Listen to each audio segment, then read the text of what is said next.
အစင်မပြေဘူးဆိုရင်လည်းစက်တက်အစင်မပြေဖြစ်တယ်အစင်ပြေပြီဆိုလို့ရှိရင်လည်းလောကလက်ကလည်းအားလုံးအစင်ပြေတယ်ဘာပဲဖြစ်ဖြစ်ကိုယ့်အတွက်ချင်းပဲဖြစ်တယ်အဲ့ဒီအစင်ပြေမှုအစင်မပြေမှုဆိုတာရဲ့အကြောင်းတရားကိုရှာကြရအောင်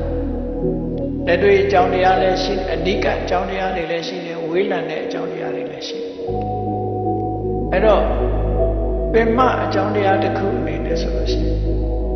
အတိတ်ဘဝကလုပ်ခဲ့တဲ့ကုသိုလ်ကောင်းမှုတွေရဲ့အရှင်ရလာတဲ့ပုဂ္ဂိုလ်တရားအစဉ်ပြေနေတယ်အဲ့ဒါကိုမြန်မာလူမျိုးတွေကပြောလို့ဆိုကံကောင်းတယ်ကံကောင်းတယ်နော်ကံကောင်းတယ်ဆိုတာကပြောတာလို့ကိုလုပ်ခဲ့တဲ့ကံတွေကကောင်းလို့ဘဝကောင်းစားနေတယ်လို့ဒီလိုယူဆတာနော်အဲ့တော့ကံကောင်းအောင်ဆိုတာအမြဲကိုလုပ်နေဖို့လိုအပ်တယ်လို့ဆိုတဲ့အတိတ်ပဲပေါ့ကံကောင်းခြင်းစိတ်တွေသဘောထားကောင်းရမယ်အပြောဆိုကောင်းရမယ်လုပ်ရကောင်းရမယ်ဥပမာအကြောင်းသူအကြောင်းသားတွေကံကောင်းခြင်းတယ်ဆိုရင်မလို့စိတ်ကောင်းနှလုံးကောင်းထားတယ်စာကြိုးစားတယ်စာကြိုးစားတယ်မျက်စိဖွင့်နားဆက်ပြီးတော့တတ်တဲ့တတ်တဲ့ဓာတ်တွေအာယုစိုက်တယ်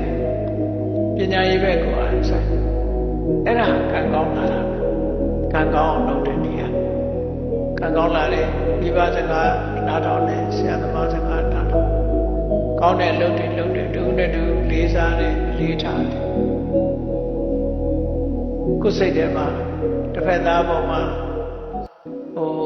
ညစ်ပတ်တဲ့စိတ်မျိုးမထားဘူးမှန်ကန်တဲ့ကောင်းမြတ်တဲ့စိတ်တွေသဘောထားတွေထားတယ်အချင်းချင်းပြန်လာပေါ်မှာမေတ္တာထားတယ်ကျိုးစီးပွားလို့ကိုချင်းစာတရားထားတယ်ကိုချင်းစာဆိုတာကိုလည်းပြောခြင်းတယ်ကိုလည်းချီးပွားခြင်းတယ်ကိုလည်းဆောင်ပွဲအောင်ခြင်းတယ်သူလည်းချီးပွားပါစေသူလည်းပြောပါစေသူလည်းဆောင်ပွဲအောင်ပါစေဆိုတဲ့စိတ်ကမေတ္တာတော့အဲ့စိတ်တတ်တာကိုတော့အောင်တယ်သူ့ကိုတော့မအောင်သေးချင်ဘူးဆိုရင်ဒါမစ္စရိယတရားလို့ခေါ်တယ်ကိုယ်သာအခွင့်အရေးရပြီသူများကိုမရစေချင်အဲ့ဒီစိတ်ဓာတ်မျိုးတွေဟာညှဉ်းနှွမ်းတဲ့စိတ်အကုသိုလ်စိတ်လို့ခေါ်တယ်ကိုယ်နဲ့တန်းတို့